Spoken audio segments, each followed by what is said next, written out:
Viewers, Kalitala যে ঘাট, আমরা সে ঘাটে পৌঁছে গেছি। দেখতে পাচ্ছেন এখন অনেক পানি, যার কারণে সামনে যেতে পারছি না।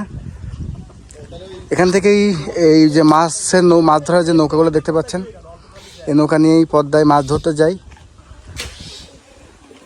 কোলে মাছ ধরে। আর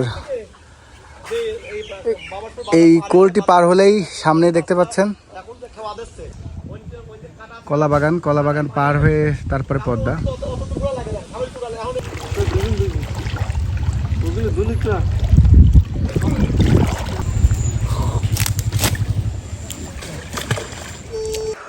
আমরা কোলের দিকে হাঁটছি।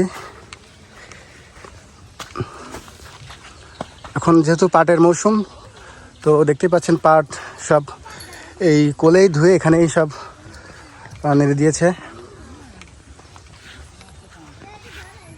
স্যার গাড়ি রেডি, কিন্তু মহেশ গাড়ি রেডি।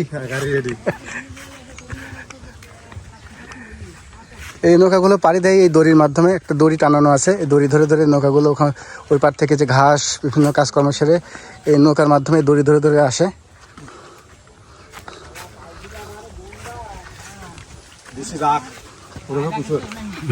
নৌকা নিয়ে কি পদ্মায় যায়?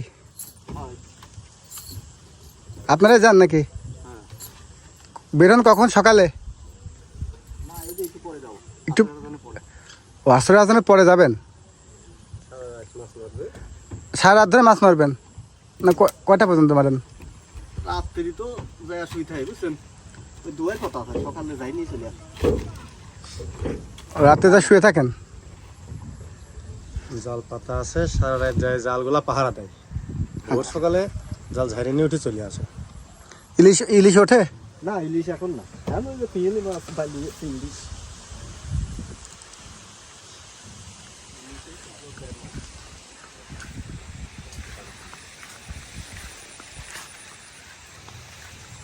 একটু সামনে যাওয়া যায়, কিন্তু কাদা মনে হয় যাওয়া যাবে না এদিকে আর।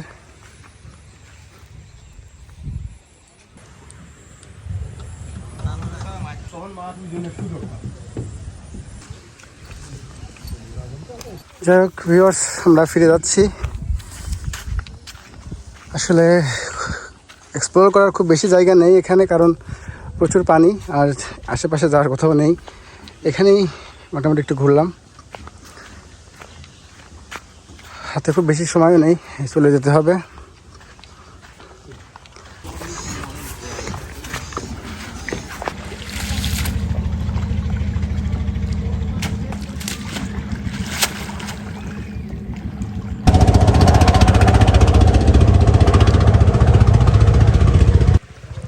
তো আমরা এখান থেকে বিদায় নিচ্ছি। এখন দেখি সামনে যদি আর কোনো পদ্মার কোল পাই আর কি আশেপাশে সামনে যেয়ে, তো আমরা সেখানে একটু এক্সপ্লোর করবো।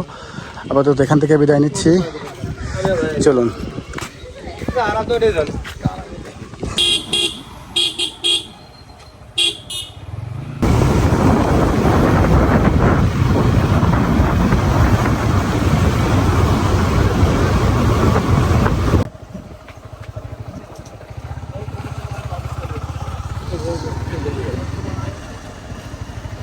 ভাই এদিকে কতটুকু যাওয়া যাবে? যেতে পারবো।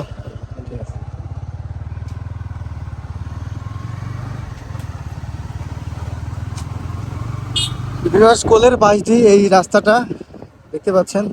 এদিক দিয়ে আমরা ভবানীগঞ্জ পর্যন্ত যাব। ওখান থেকে আমরা আবার রাস্তা চেঞ্জ করবো, খোরসার দিকেও যাইতে পারি, আবার ওখান থেকে আমরা ইচ্ছে করলে আমলাবাড়ির দিকেও যাইতে পারি। আমলাবাড়ি গোপগ্রাম একেবারে চিকন একটি রাস্তা, শুধু ভ্যান যাবে, একটা বাইক যাবে, এছাড়া কোনো বড় গাড়ি যাওয়া সম্ভব না।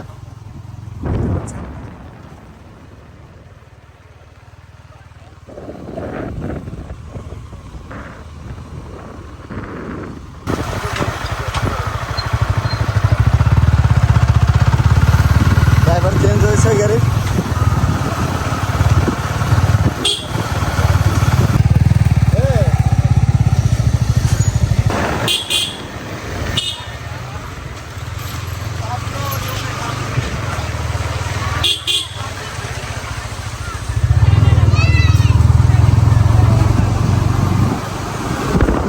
আমাদের আজকের সংক্ষিপ্ত ট্যুর এখানে শেষ করছি।